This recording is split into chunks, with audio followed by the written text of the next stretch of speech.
الحمد كله لله نحمده ونستعينه ونستهديه ونسترشده ونعوذ بالله من شرور أنفسنا وسيئات أعمالنا من يهده الله فهو المهتد ومن يضلل فلن تجد له وليا مرشدا وأشهد أن لا إله إلا الله ولي الصالحين وأشهد أن سيدنا وحبيبنا عظيمنا ومولانا ودليلنا ومعلمنا وشفيعنا محمد بن عبد الله اللهم صل وسلم وبارك على سيدنا محمد وعلى آله ومن والاه كما صليت وسلمت وباركت ربنا على آل سيدنا إبراهيم في العالمين إنك حميد مجيد.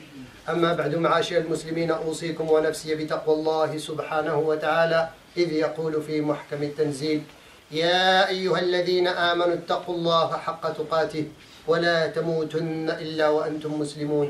يا أيها الذين آمنوا اتقوا الله وقولوا قولا سديدا يصلح لكم أعمالكم ويغفر لكم ذنوبكم ومن يطع الله ورسوله فقد فاز فوزا عظيما. اللهم اجعلني وإياكم من الفائزين فضلا منك ونعمة.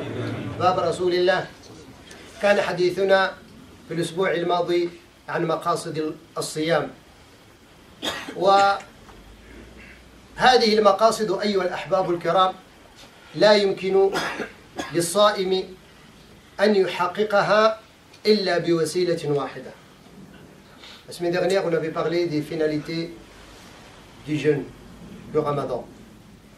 Et chacun de nous, bien évidemment, essaye d'arriver à réaliser ces finalités durant le mois du Ramadan. Mais ces finalités, ces objectifs, on ne peut pas les réaliser qu'à part un seul moyen. Sans ce moyen, on ne peut pas réaliser ces finalités. هذه الوسيلة التي تجعلنا أيها الأحباب الكرام نحقق هذه المقاصد في كلياتها كما قلنا مع الله تعالى ومع النفس ومع الغير قد جمعها الحق سبحانه وتعالى في كلامه وفي كتابه. Alors, on avait dit qu'il y a 3 dimensions de ces finalités.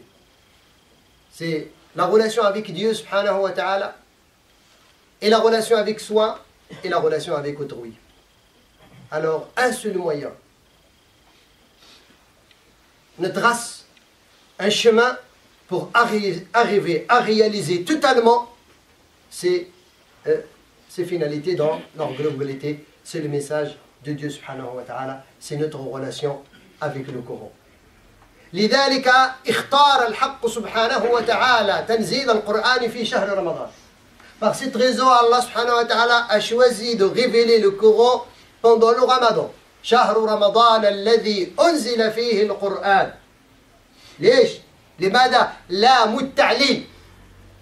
لام التعليل يقول فيها العلماء هذه اللام يعني لتحقيق شيء ما. لماذا نزل؟ لغاية ما. هذه الغاية هي لهداية الناس. هدى للناس وبينات من الهدى والفرقان. إذا كان شهر رمضان جاء للتقوى لعلكم تتقون، فإن التقوى لا يمكن تحقيقها أيها الأحباب الكرام إلا عن طريق كتاب الله والعلاقة بكتاب الله.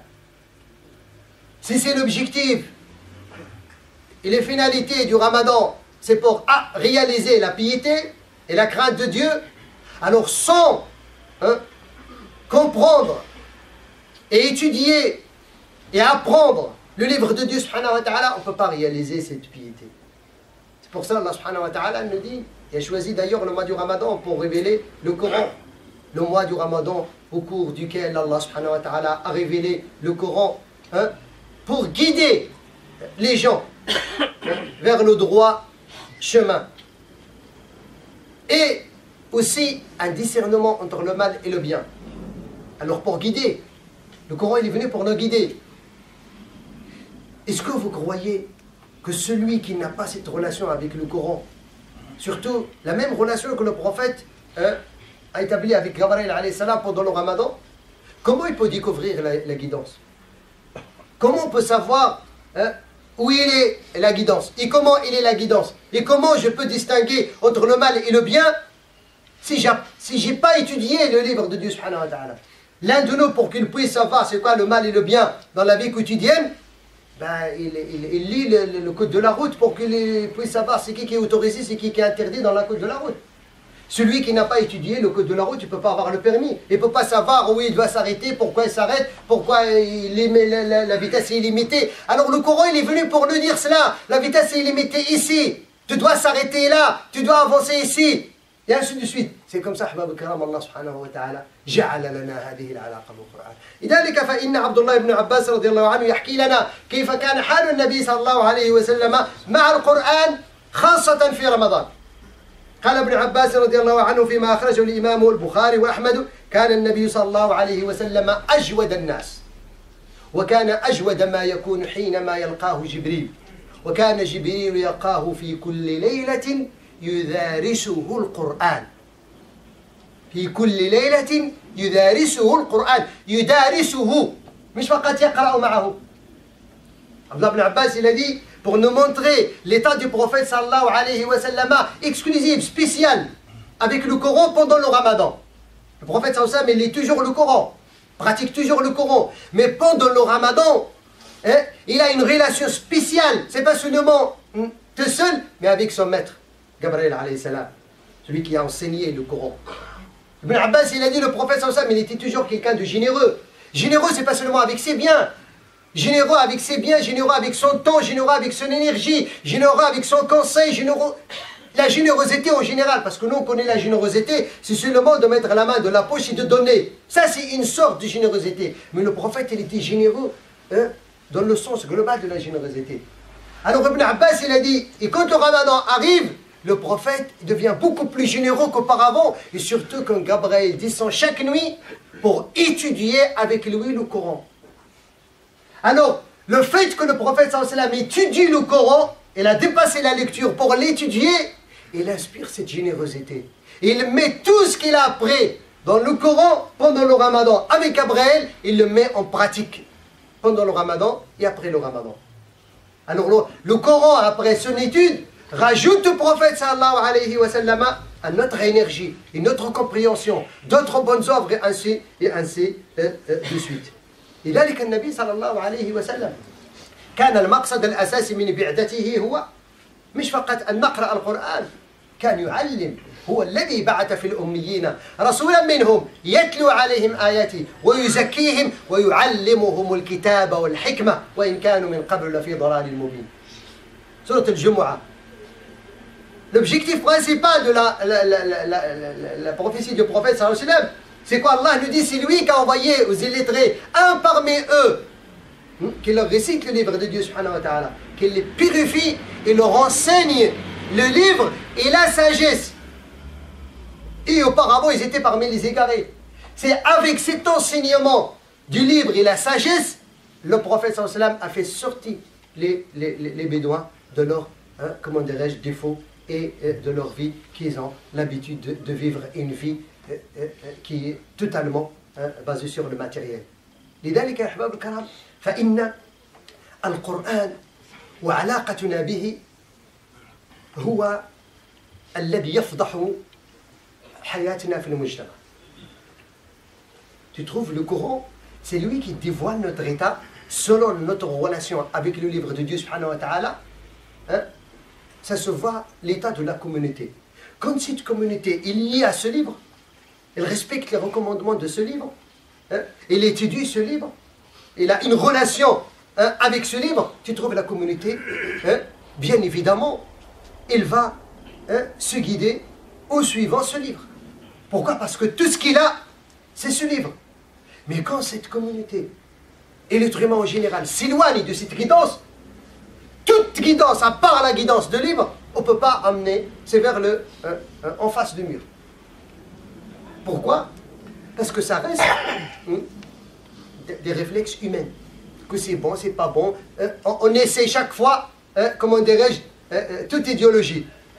Mais quand Allah subhanahu wa ta'ala parle de la guidance du Coran, il nous parle de quelque chose qui nous mène à vivre le bonheur et c'est bas avant le de la même. لهذا يا أحباب الكرام ينبغي أن تكون لنا مع القرآن علاقة خاصة. أخرج الإمام النسائي والإمام الحاكم في المستدرك عن النبي صلى الله عليه وسلم أنه قال Inna lillahi ahlina minan nas. Inna lillahi ahlina minan nas. Allah عنده أهله ناس قريبين يعني بمعنى القرب قريبين إليه. قيل من هم يا رسول الله؟ Les compagnons ils veulent savoir. من هم يا رسول الله؟ قال هم أهل القرآن وخاصته. قال هم أهل القرآن وخاصته. Son imam al-Hakim ainsi que l'imam al-Nasa'i, le professeur Sam le dit, Allah subhanahu wa ta'ala a des privilégiés parmi les gens. Allah a des gens qui sont privilégiés, qui sont de ses côtés, qui sont plus proches à lui. Les compagnons ont dit, qui sont-ils les prophètes de l'islam? Il a dit, c'est les gens qui ont établi une relation spéciale avec le Coran. C'est les gens qui ont une relation spéciale avec le Coran. الإمام ابن القيم في زاد المعاد سيشرح لنا معنى هذا الكلام. ما معنى أهل القرآن وخاصته؟ الذين يقرؤونه في الواتساب في les réseaux sociaux ولا في الكتاب ولا من. Ça veut dire quoi? Être, avoir une relation avec le Coran. قال الإمام ابن القيم وأهل القرآن وخاصته هم العالمون به العاملون لما فيه وإن لم يحفظوه عن ظهر قلب. Deux conditions, شرطين. هم العالمون بما فيه والعاملون بما فيه. العلم والعمل وإن لم يحفظوه عن ظهر قلب. Donc Ibn Qayyim il dit, les gens privilégiés de Dieu subhanahu wa ta'ala qui ont cette relation avec du Coran, c'est quoi cette relation? C'est ceux qui ont la science de ce livre et qui pratiquent ce qu'ils ont comme science dans ce livre, même s'ils ne l'ont pas appris par cœur. Mais, dès qu'ils ont une science de ce livre, ils passent à la pratique. Il est parmi les gens de Dieu. Il est parmi les gens privilégiés de Dieu. Même s'il n'a pas appris par cœur ce livre. Amma man lam ya'lam bihi wa la ya'malu bima fihi falaysa min ahli al-Qur'an ولو أقام حروفه إقامة السهم. إقامة السهم, ça veut dire, mais par contre, il a dit l'imam Ibn Qayyim, celui qui n'a pas ni la science, il ne cherche pas la science de ce livre, ni pratiquer ce qu'il connaît, et ce qu'il ne connaît pas, bien évidemment, il ne va pas pratiquer, il n'est pas parmi les gens privilégiés de Dieu, même s'il le récite comme Gabriel l'a récité au prophète. On peut réciter le Coran, comme il le faut. Mais si notre récitation ne nous incite pas à comprendre ce qu'on récite, est-ce que notre compréhension ne nous incite pas à pratiquer ce qu'on a compris, on n'est pas parmi les gens de livre. On n'est pas parmi les gens de privilégiés de Dieu subhanahu wa ta'ala. Un simple exemple. قد تجد الإنسان سمع بأن القرآن يحرم الكذب. On peut entendre quelqu'un qui a entendu quelque part dans un prêche, dans une intervention, en discutant avec quelqu'un, il a dit, il a une information que dans le Coran, Dieu interdit de mentir. Le mensonge est interdit dans le Coran. Confirmation. Il cesse de mentir en appliquant cette recommandation. Il est parmi les gens du livre. Ça veut dire les gens du Coran, les gens privilégiés. Même s'il ne connaît pas où il est le verset dans le Coran. Même s'il n'a pas appris par cœur ce verset dans le Coran. Mais celui qui a appris dans le Coran, وَلَا تُطِعْ كُلَّ حَلَّافٍ مَهِينٍ هَمَّازٍ مَشَّاءٍ بِنَمِيمٍ مَنَّاعٍ لِلْخَيْرِ مُعْتَدٍ أَثِيمٍ عُتُلٍ بعد ذلك زنيم أن كان ذا مال وبنين. Il connaît par cœur comme il a été récité, mais il ment. ولكن يكذب. القرآن حجة عليه وليس له. Le fait qu'il a appris ce verset comme il le faut, il n'a pas pratiqué, il sera un argument contre lui le jour dernier, c'est pas pour lui. Alors combien parmi nous, quelle information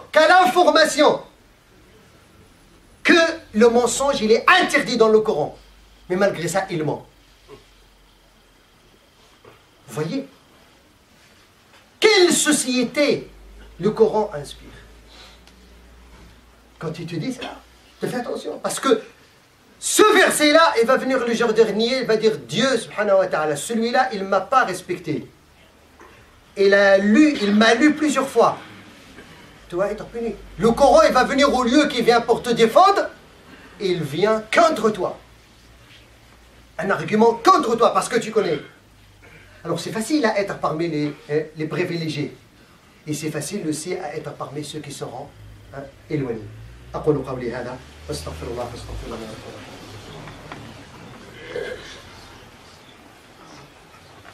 الحمد لله رب العالمين حمدا كثيرا طيبا مباركا فيه وصل اللهم وسلم وبارك على سيدنا محمد وآله أما بعد. أيها الأحباب الكرام، خرج الإمام الترمذي في سننه أن النبي صلى الله عليه وسلم قال: من ليس في جوفه شيء من القرآن كالبيت الخرب. من ليس في جوفه في قلبه شيء من القرآن كالبيت الخرب. وماذا يكون في البيت الخرب؟ البيت الخربان اللي تركه الناس. البيت الخرب هو محل النفايات، بل هو في بعض الأحيان يقضي فيه الناس حاجاتهم. طيب، لا يلقيه الناس بالا. كيف يترك الإنسان قلبه أن يكون كذلك؟ En fait, ça nous dit, celui dans son cœur ne contient rien du Coran comme une maison ruine. La maison ruine, la maison abandonnée, la maison que les gens abandonnent parce qu'elle est détruite, il n'est pas... Qu'est-ce qu'on fait à la maison? Elle est abandonnée, c'est le ténèbre total. C'est là où on jette notre poubelle. C'est même là où certaines personnes voilà, font leurs besoins, n'est-ce pas? Dans les ruines. Comment tu peux laisser ton cœur ruine comme ça? Regardez le parabole que le prophète nous a donné. Pourquoi? C'est tout à fait normal.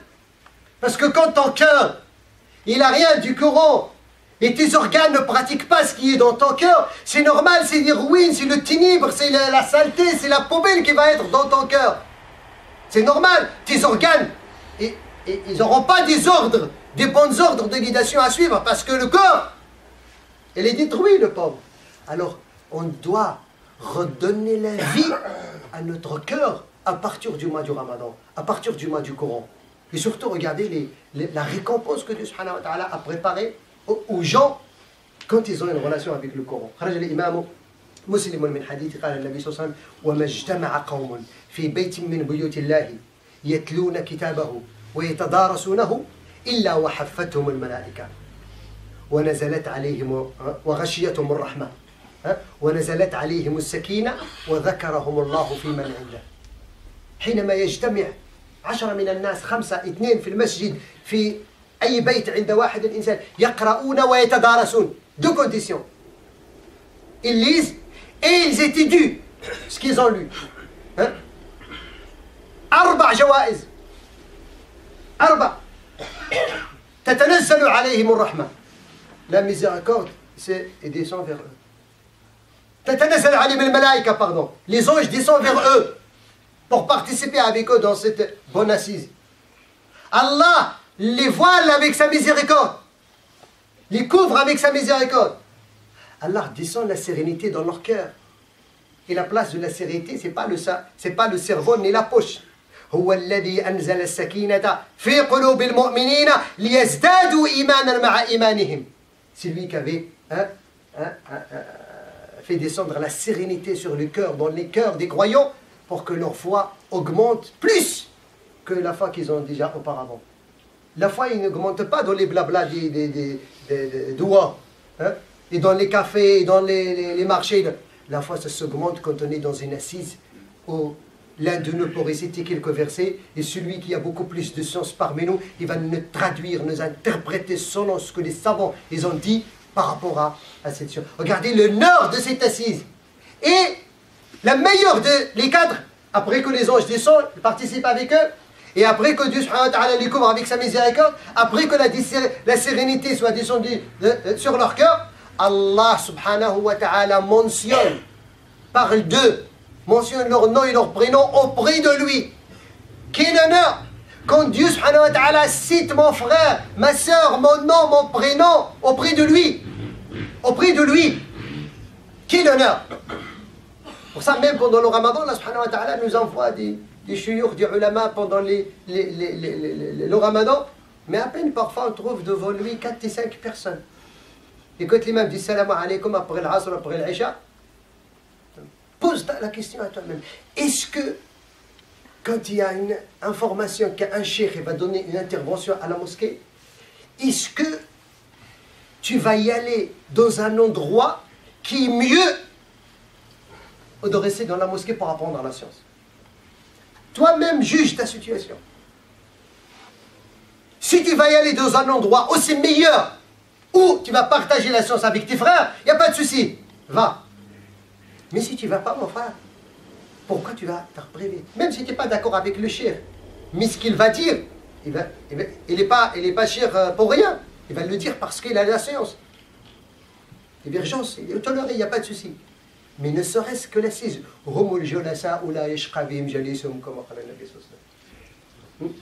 Quand une assise est faite pour l'étude du Coran et la sunna du prophète, il y a parmi des gens qui sont des passagers. Mais il a vu une assise, il n'a même pas l'attention, c'était pas dans son programme, mais il ne veut pas rater. Les anges, quand la récompense elle sera distribuée à la fin, ils ont dit, oh Seigneur, il y a un parmi eux, il était passager, il n'avait pas programmé de venir. Il a dit, ce sont des gens qui s'assoient pour moi. Hein? Même celui qui est venu sans avoir l'intention de partager ça avec eux, je lui donne la même récompense. Parce que tous ceux qui fréquentent ces gens-là, hein, il ne sera pas, comment dirais-je, exclu de leur récompense.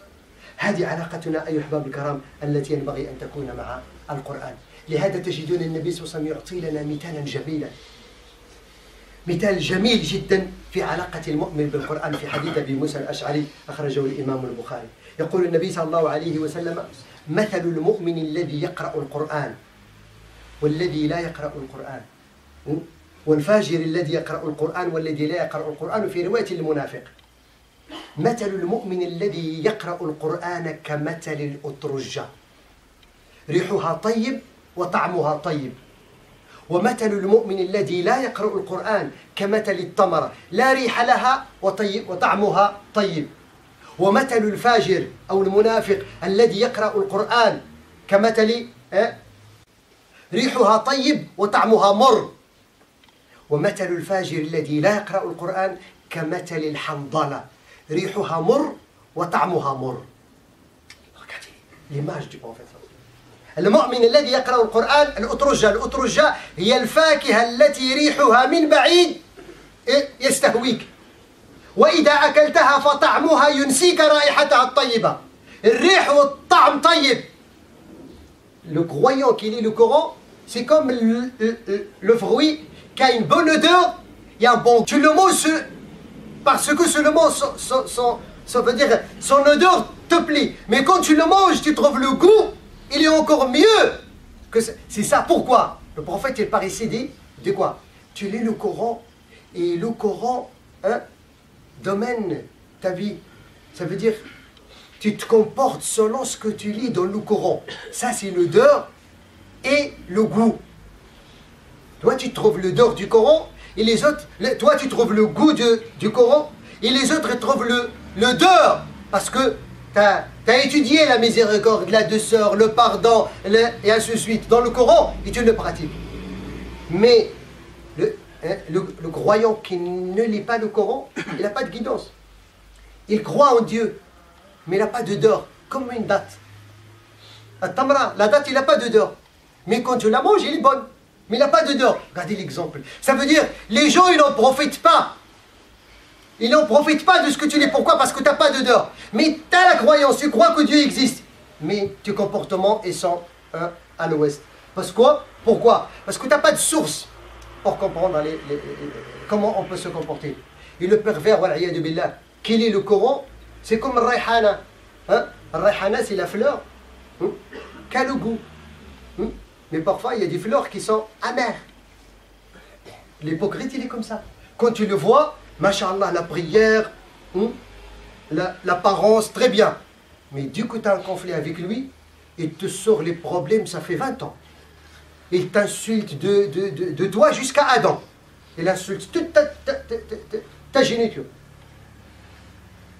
Il n'y a pas de comportement. Oui, il prie, mais sa langue est amère.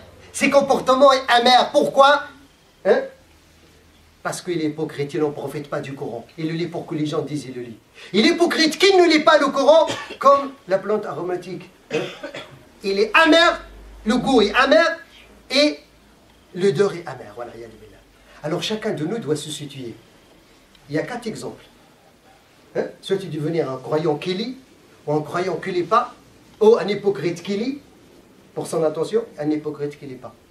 نحن نسأل الله سبحانه وتعالى أن يجعلنا من المؤمنين الذين يقرؤون القرآن الذين تكون رائحته وطعمه وأخلاقه وحياتهم سعيدة في الدنيا والآخرة. اللهم اغفر لنا ذنوبنا واستر لنا عيوبنا واهد قلوبنا وتولى أمورنا واجمع شتاتنا وألف على الحق قلوبنا. اللهم يا رب إنا نسألك أن تهيل علينا شهر رمضان باليمن والأمان والسلامة والإسلام. اللهم اجعلنا من يصوم نهاره ويقوم ليله إيمانا واحتسابا. اللهم اغفر لنا فيه ذنوبنا واستر لنا فيه عيوبنا واهد فيه قلوبنا وعلمنا فيه ما جهلنا واجعلنا فيه من عبادك الصالحين المصلحين الذين يكونون من أهل القرآن وخاصته المقربون إليك يا ذا الجلال والإكرام. اللهم انصر دينك وانصر شريعة نبيك وانصر عبادك الصالحين. اللهم انصر دينك وانصر شريعة نبيك وانصر عبادك الصالحين. اللهم انصر لسان المسلمين وعز لسان المسلمين. اللهم بارك للمنفقين في أموالهم واخلفهم خلفا حسنا. اللهم من أراد بلسان المسلمين خير فاعينه عليه ومن أراد بلسان المسلمين غير ذلك فاكفنا شره كيف شئت وأن شئت ومتى شئت بقوتك يا عزيز الجبار إنك نعم المولى ونعم النصير. ربي اغفر وارحم وتجاوز عما تعالى فانت العز الاكرم.